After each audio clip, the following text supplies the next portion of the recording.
தினம் ஒரு திருக்குறளில் பொருட்பால், அரசியல், அதிகாரம், குற்றம் கூறாமை. இன்றைக்கி குறள் ரொம்ப அழகான அற்புதமான குறள். கண்டிப்பாக கேட்டிங்கன்னா உங்களுக்கு யூஸ்ஃபுல்லாக இருக்கும்.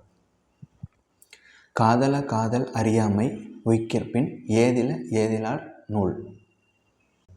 அதாவது இந்த குறளில் என்ன சொல்கிறாரு அப்படின்னா, உங்களுடைய எண்ணம், விருப்பம், நீங்கள் என்ன பண்ண போகிறீங்க, என்ன செய்ய போகிறீங்க அப்படிங்கிறது வெளில தெரியாமல் இருக்கணும்.